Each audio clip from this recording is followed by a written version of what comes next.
Hey guys, my name's David and this is Unbound, and today I'm going to be changing the electric drum brakes in my Keystone Springdale travel trailer behind me. And don't worry, if you don't have a travel trailer, if you have a fifth wheel or some other type of trailer, as long as you have electric drum brakes, then this procedure is essentially the exact same. And just for reference, my travel trailer has two 3,500-pound Dexter axles on it, and I am just replacing the drum and hub assemblies and the brake shoe assemblies with Dexter parts as well. And I was able to get all of these from etrailer.com. They have basically everything you need. Super easy website to use, and they've got excellent customer service. So whenever I need parts for my travel trailer, I always check eTrailer first. And I'll put links down in the video description below so you can go to their website too and see if they've got the parts in stock that you'll need for your brake job. And something that I'm excited about is I'm actually upgrading to Dexter's Never Adjust brake shoe assemblies, and so from here on out, I won't have to worry about adjusting my trailer brakes, except for the initial adjustment that you need to do upon installation. And so again, if you don't have Dexter Never Adjust brake shoes, then again, this whole procedure is going to be the exact same for you also. The first step is to raise the one side of your trailer with a jack. I am using this bottle jack here because it's got a nice small contact point that's perfect for raising my trailer by the frame, which is what the manufacturer recommends, because if you raise the trailer by the axle, you risk bending the axle. And also, if we raise it by the frame, then our tires, our wheels will hang down lower, then that will give us more room to work. Also be sure that the wheels on the other side of your trailer are properly chalked so that the trailer can't roll around once it's jacked up. I've got X chocks on my other side, so I'm good. And also be sure to lower the trailer down onto at least one jack stand, just so if your jack does fail, the whole thing won't come crashing down on you while you're working on it. Next step is to take the wheels off. If you don't have an impact wrench like what I'm using, then you'll need to loosen the lug nuts before you lift them entirely up off the ground. Otherwise, you won't be able to loosen the lug nuts without the whole wheel turning. Now we need to remove this brake drum and hub assembly. And the first step in that is to remove this center cap here. And all we need to do to get that out is to just tap it with a dead blow hammer or a rubber mallet while pulling it out and turning it around, and eventually it'll come loose. Now I have Dexter Easy Lube axles, and so my spindle nut is retained by this yellow clip here. And so I'll need to pry that off of my spindle nut. But if you don't have Easy Lube axles, then you'll probably have something like a cotter pin and a castle nut. So you'd need to get that cotter pin out to then remove your castle nut. Now we can remove that spindle nut from the center. And then there should be a washer on the back side of that spindle nut also that we can get out. And then we can pull our entire hub and drum assembly off. And that will reveal our brake shoe assembly here. I'm just gonna wipe off most of the grease off the spindle. And you can see my pads actually aren't that bad on this one in particular, but I already replaced the pads on the other side and they were really bad. Now you see these four studs here. On the back side of them will be a nut that we need to remove to then be able to pull this whole assembly out this way. Now these are usually on there pretty tight and can be difficult to get off with all the rust on them. And so it's a pretty good idea to spray them with penetrating lubricant before you begin this project. Give it some time to soak in, and then it's also a good idea to spray some penetrating lubricant on them after you've loosened them up, just so these studs don't start spinning inside of this brake assembly, because those studs aren't really going through a whole lot of material, and so they can round out what they're pushed into pretty easily. And then on the back side we've got the wires to activate the magnet that are held on by this little plastic clip. And we can cut the wires coming out of our axle as close as we can to that connection to give us leave us as much wire as we can. Now we can take this whole brake pad assembly off. If yours is stuck on, you can give it some taps on the back with the dead blow hammer to help loosen it up. Thankfully, mine was nice and loose. So just pull it off and be careful not to let it smack down onto this spindle. Now I'm gonna clean up as much crud from this whole area as I can. So I'm just gonna lightly scrape off the big chunks with a flat blade screwdriver. Again, don't take this screwdriver across this spindle here. We've got the seal surface right here. This is the surface that the rear bearing rides on, and then the surface that the front bearing rides on. And so we want all those to still be in nice ungalled condition. We don't want to go scratching those with a screwdriver. And then with the big hunks off, we can hit it with brake parts cleaner.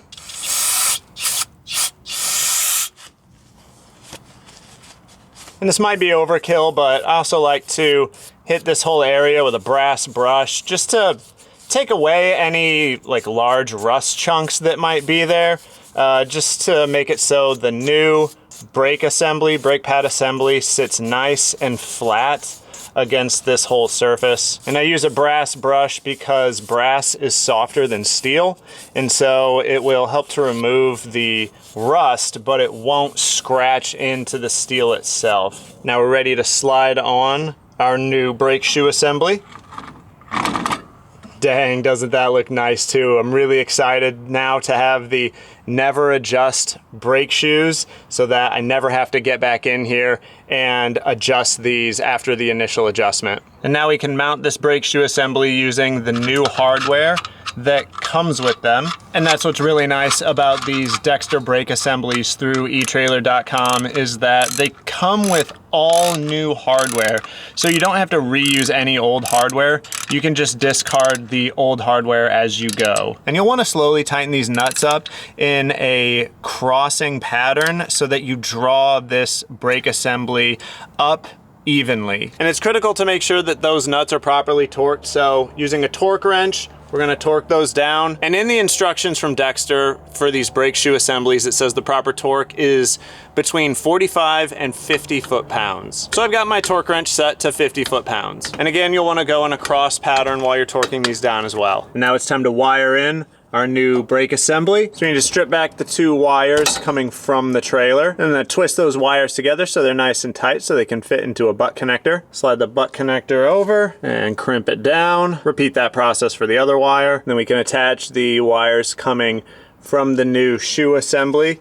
And polarity on these usually doesn't matter, and so you don't really have to worry about which wire goes where. And to ensure this is a watertight connection, I'm using this electrical liquid tape, and I'm not being sparingly with it. I'm just gonna glob it on in there so that water and dust and the elements can't get in there and corrode it. And then we can secure those wires in place with that wire clip. And then using brake parts cleaner, we want to remove any dirt, dust, debris, old grease from our spindle here. We're almost ready for our new hub and drum assembly, but first we just want to take a little bit of grease and just wipe it around the spindle. Just a thin layer is fine. And this is just so the seals and the bearings aren't starting against a dry surface, especially the seal. We want a nice thin layer of grease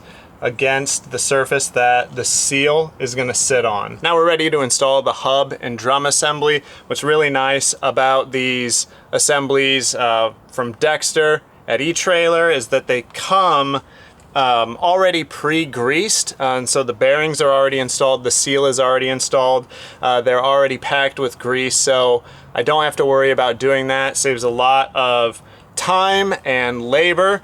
And so just take out this rear grease cover. You can see there's grease already in there, and we want to slide it on here gently while holding this front grease cap in place, because the rear bearing is retained by the seal, but this front bearing is not, and so it can get pushed out, and if that falls onto the ground, into the dirt and the sand, that's going to be bad.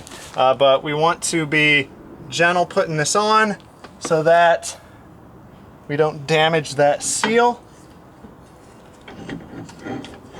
And just like the brake shoe assemblies, these drum and hub assemblies come with all the hardware, a brand new cap, everything I need to install this on. It even comes with brand new lug nuts, and it comes with everything you need, whether you've got an easy lube or not, just standard. So it's got both caps, castle nut, and a cotter pin, and also this strange castle nut kind of clip thing that I've never seen before, but if your axles have that, then it's got that. But then it also has the Easy Lube retainer clip, nut, and washer that I need for my Easy Lube axles. So we can put our new washer in there with the slot lined up with the slot on the spindle, and I'm going to use that to help kind of push everything into place.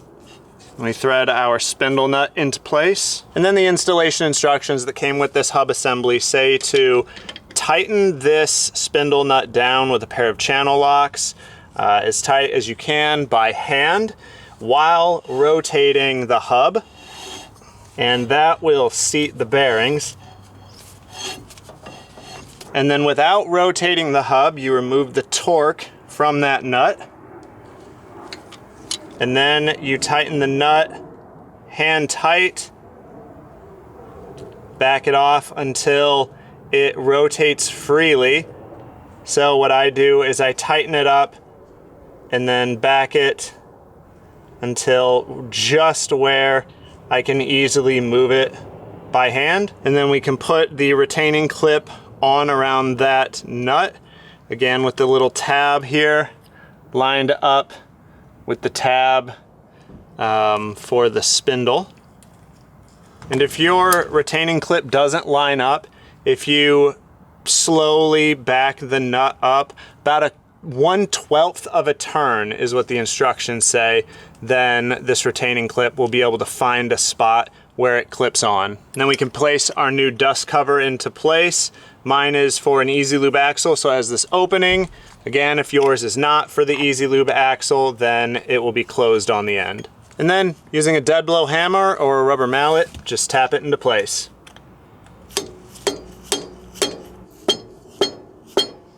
And since I've got the Easy Lube bearings, I'm just going to attach my grease gun and pump some grease into this assembly just to fill up any voids there may be with nice new grease. And I'm using Valvoline Red and Tacky wheel bearing grease.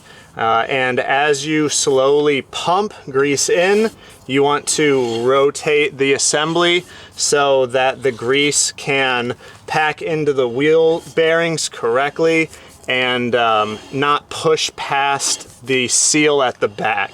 And I'm just starting to see grease push past the nut and the retainer clip in there, so I know everything in this assembly is now full of grease.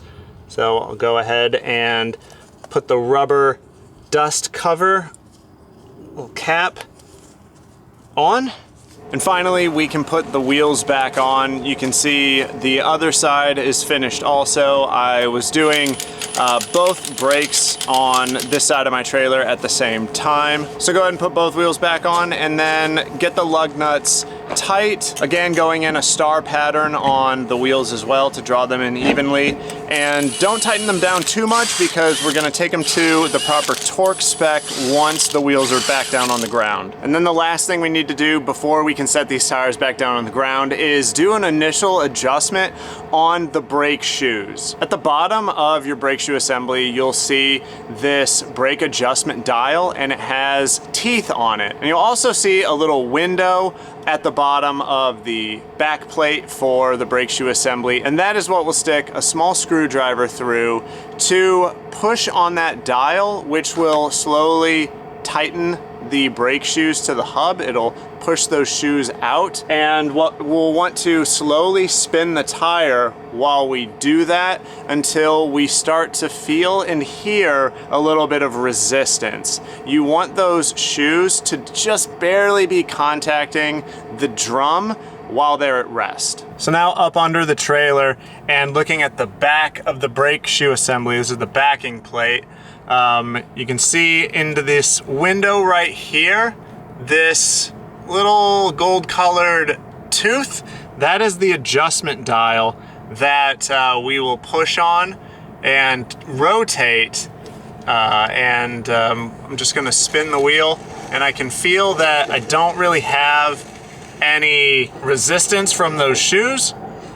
So I am going to rotate that dial in just a little bit. You can rotate that dial by just pushing on the teeth, and I'm gonna do just a couple clicks and then continue to rotate my tire.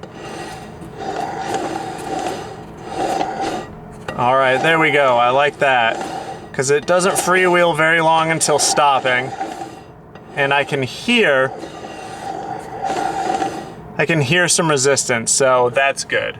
And these backing plates came with these little plastic covers that I can pop in there. And with that, we can raise the trailer up a little bit, remove the jack stand, and then lower the tires back down onto the ground. And now we need to tighten our lug nuts down, again using a star pattern with a torque wrench. And for my trailer with these axles, the torque is 115 foot-pounds. Your trailer is probably going to be different, so don't go by what I'm doing, go by what you need for your trailer. After you've taken this out on the road and towed with your trailer, you'll want to check those lug nut torque again, because they just tend to need to be retorqued. And then the final essential step that a lot of people overlook is properly burnishing or breaking in your new brakes. Burnishing is basically where you are creating a lot of heat between the brake pad and the drum intentionally to transfer material from the brake shoe to the brake drum to create a smooth, consistent contact surface between those two surfaces. It reduces noise, chatter, vibration, and gives you the best braking surface possible. And per Dexter's service manual, the break-in procedure for these brakes is to apply the brakes 20 to 30 times from an initial speed of 40 mile an hour, slowing the vehicle down to 20 mile per hour, allowing ample time for the brakes to cool between applications.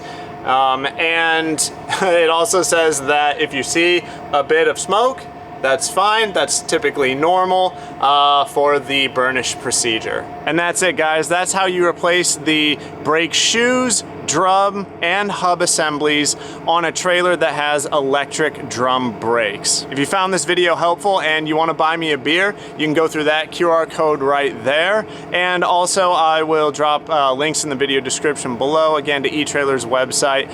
If you are looking to do this job on your trailer too, something I found on their website that I think is super cool is if you have a travel trailer or a fifth wheel, you can actually select the year, make, and model of it, and it will tell you what brakes, sorry, God, I can't talk, what brakes you have on that trailer. I've never seen anything like that for RVs because they're made with all sorts of different components, and there's just so many different makes and models out there. So I was pretty impressed when I saw that on their website. And to help you find the right brake shoe assembly and drum and hub assembly, on the back of your brake shoe assembly, there should be the size of your brakes, but also there should be a sticker on the front side of your brake shoe assembly that has the part number, but my brakes are so old that the part number was completely worn off, and so I couldn't use it in determining the part number for my brakes. And also, if you enjoyed the video and you want to subscribe, that would really help me out a lot. I do a lot of RV DIY videos like this, but my typical weekly content, the videos that I put out, are more just day in the life of a full-time RVer because yeah, that's what I am. I'm a full-time RVer. I lived in this travel trailer going on 8 years now, and I got no end in sight. I still explore all over the United States with my dog Sweetie and my 2 rabbits. But again, my name's David. This is Fade Unbound, and I'll see you guys in the next one. Bye.